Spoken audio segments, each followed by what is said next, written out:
John Lusk here of Lusk Archery Adventures. Serious testing, successful hunting. I've got a new broadhead to test here today, and it's by BARNETT. It's called the BARNETT Gamecrusher, and it's sold as a crossbow broadhead, but it can be used with a crossbow or vertical bow, just the same, very interchangeable. So a pretty cool looking head. I look forward to putting it to the test, and I'm going to be using my broadhead test process for 2025. I already did most of the testing at the end of 2025, so I have a few more broadheads like this one that I'm going to carry over into 2026 while I'm getting my 2026 new and improved broadhead test regimen up and running. And I'm going to be using my Elite Eon carbon bow for most of the shooting, as well as Bishop Archery, arrows, and bolts. Before I go on, I want to give a plug to a company that my buddy started recently called archerycoffee.com. He's in the outdoor industry and has a passion for coffee. And so he started this company and sent me some samples.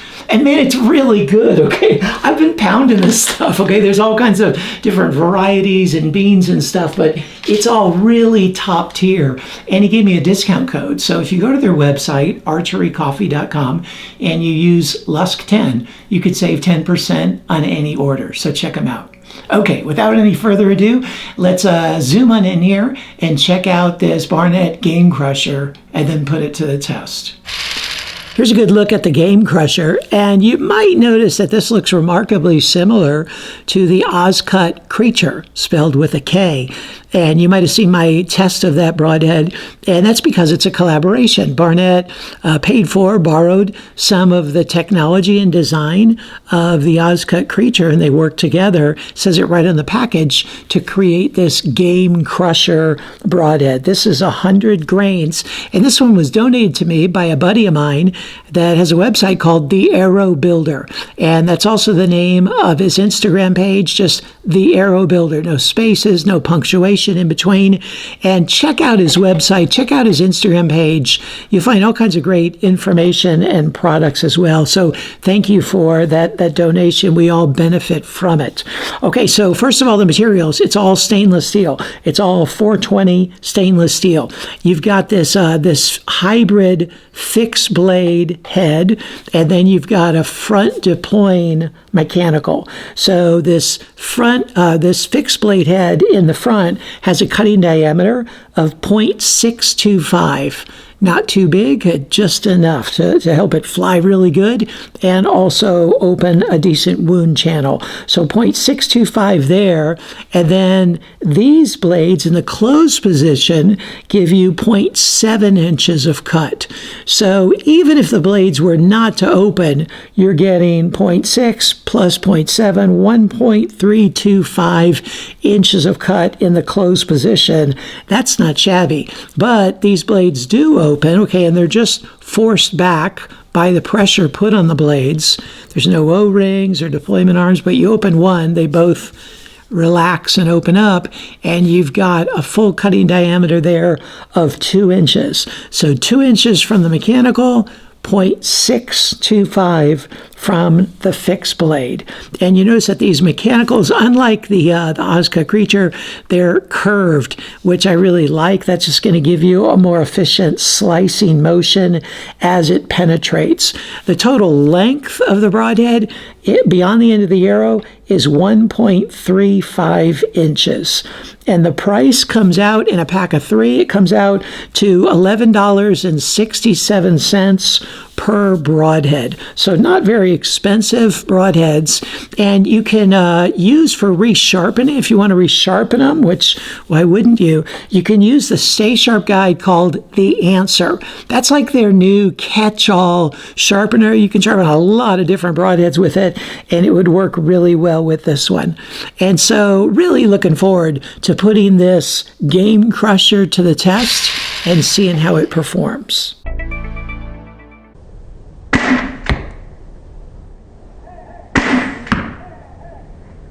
The Gamecrusher just clipped the 10 ring.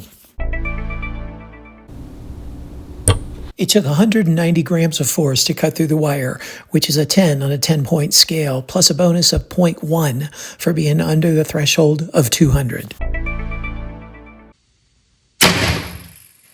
It penetrated 8¼ inches, and you can see it kept a pretty decent wound channel throughout. On impact, the blades just had the cutting diameter that they do in the closed position. But then by the back of the rubber foam mat, the last rubber foam mat, they fully opened, and then they started to close right at the end, but stayed fairly open the entire way.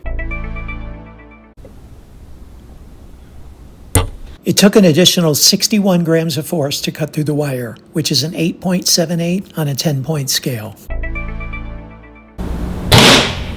It penetrated through 56 layers, which is an 8.0 on a 10-point scale. But it should be noted that a lot of that penetration was just with that main front blade, the smaller blade, because it's rear deploying and the blades are so far set back from the tip. The head is in excellent shape after the 3 shots through the MDF. Here it is after the 2 shots through the steel plate. In the first shot, it held together fairly well. The blades bent back just a little bit, got a little bit edge chatter, but then on the second shot, you see both of the blades broke and the ferrule broke off as well. So overall, that's fairly good for a mechanical, especially that it held up well to the MDF and through 1 shot into the steel plate.